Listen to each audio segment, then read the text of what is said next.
Hello, slow children. Welcome to week 8. Sorry for the delay in the video. It's been kind of crazy week. I know Thursday night football has already happened.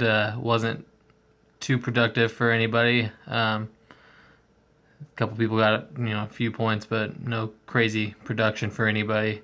I think the biggest player was Blake Bortles, and he was on Ryan's bench. So nothing too crazy there. So let's just dive right into it. I'll start with actually Ryan versus Brady.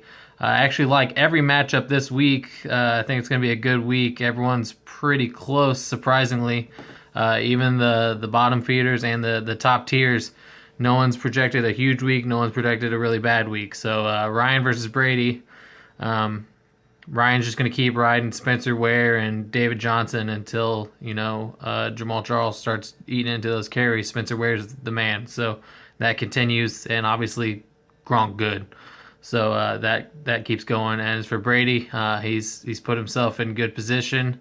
He's moved into that 4-3, but he has Le'Veon Bell in a bye this week, so he's got Jaquiz Rogers filling in the quiz show. And if Cam can stop crying for long enough to play some football, maybe he'll turn it around. But I don't think this week. I think Ryan continues the longest winning streak in the league and advances to 7-1 and holds on to first place. Moving on to second best team in the league, Mike versus Dave, the worst team. I think it's going to be him and Julio down by the schoolyard, if you know what I'm talking about, going against that Packers secondary. Julio Jones, Randall Cobb, who's just been on fire the last few weeks. Those two are just going to light it up. The only downside is he's got Rivers and Gordon going against Denver just like they did 2 weeks ago. Even though they won that game, they had a down fantasy week. I think you can expect kind of a similar output. It wasn't terrible, but it wasn't good. Fortunately for Mike, he's playing Dave, but Dave's kind of got some pieces falling in place finally. James White seems to be Tom Brady's favorite target out of the backfield. Forte looked like he was maybe putting it together last week. Edelman and Devontae Adams looking better, and then Matt Stafford has just been playing lights out. So might be too little too late, but at least he's starting to look a little competitive. But I'm going Mike this week.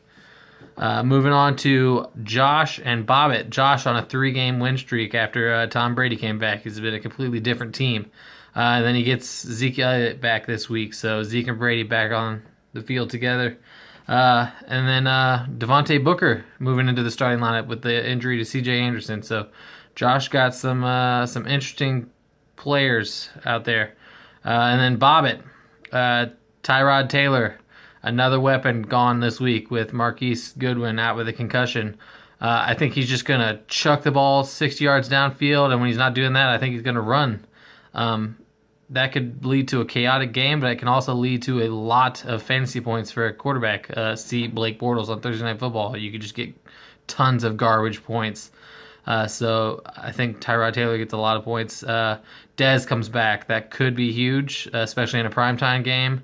And then I think it's going to be one of A.J. Green's big weeks. Call me crazy, but I think Bobbitt picks up his second win of the season. I'm going Bobbitt this week. Moving on to myself versus Mitch. DeMarco Murray already played. Thanks to the blowout, DeMarco Murray did not play much of the fourth, so it kind of held him in check, even though he still got close to 20 points. Could have been a lot worse. Derrick Henry stole a touchdown early in the game, and then got most of the carries towards the end. He's got Moncrief coming back. He hasn't played most of the year. And then it's a lot of Seahawks for him. So, Wilson, Graham, and their defense all going for Mitch. And then on my side, the newly acquired Allen Robinson wasn't great, but his 13 points already outscored all 4 of my Thursday night players from last week. So I'll take it. Starting 2 Packers this week. Got Jordy and Ty Montgomery going against Atlanta, who's not been great on defense. So I'm hoping that pays off. Having to start Frank Gore with all my injuries to my running back. And then for the first time in long time, James back in the starting lineup. So hopefully that Oakland secondary is still weak. I think they're lower top or worst 5 in the league against the pass. So I'm going to go myself against Mitch this week. Taking us to our game of the week. We've already kind of announced it on Facebook, but kind of important because I think winner stays in the playoff talks while loser falls out of it. It'll be Taco versus Chuck. Chuck on a 4-game losing streak currently. He's just been awful, awful, awful, awful. He gets Cousins and possibly Reed back this week in London. His original team name possibly back together. He's got the newly acquired Emmanuel Sanders going against San Diego. And he's got Dak on primetime. See what he can do. He seems like the kind of player that's going to shine in that spotlight. And then for Taco, he's already had both his running backs play on Thursday Night Football. He got about 22 points. Not great, but I think higher than they were projected, so that kind of actually helped him out. And then Rodgers has been passing more in the last 3 weeks than he has his entire career, so that bodes well for him. I think Crabtree has a huge game. But what I think really decides this game is the trade between these two that happened a few weeks ago. I think the Minnesota D against Chicago actually scores Taco quite a few points, and I think that'll be the deciding factor in this week's game of the week. I'm taking Taco over Chuck, and Chuck will continue his losing streak and put it at 5 losses in a row.